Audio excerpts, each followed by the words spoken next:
Jana zawadi iwe shani tu, na kweli mmeitikia takriban timu 15. Yote imeonyesha utayari wenu, na ndugu zangu niwathibitishie, wanamume ama watu wenye tafakuri kubwa hupanga mambo yao kwa namna hii. Kitu kisiwe cha kwanza. Cha kwanza kinatakiwa kuwa malengo ni nini, sawa?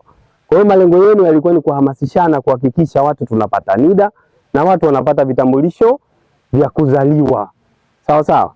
Tumefikia hatua nzuri, watu 800 ndani ya miezi hii miwili, ni hatua kubwa sana. Ni kweli ndugu zanguni, vijana wenzangu, serikali hii inayoongozwa na Daktari Samia Suluhu Hassan inaleta fursa kila kukicha. Lakini huwezi ukatoa fursa kwa kila mtu.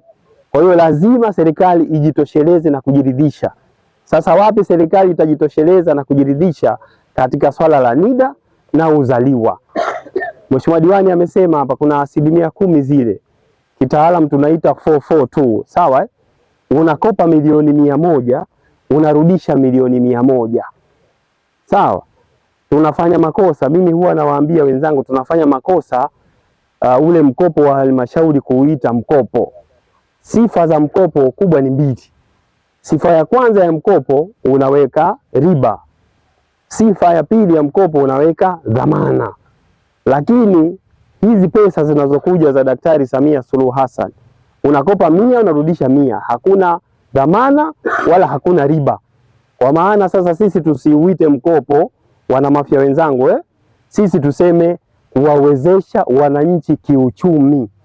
Sawa sawa.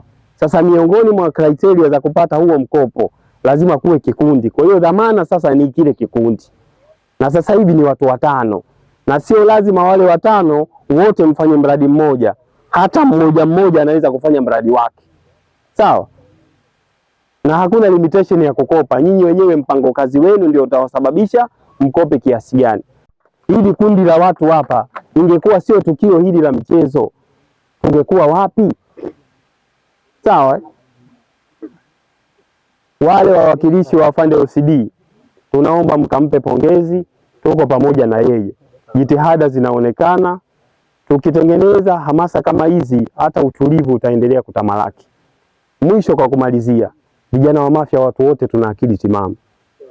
Vyakula vyetu, hali ya hewa yetu inatufanya tuwe na akili timamu kuliko baadhi ya sehemu.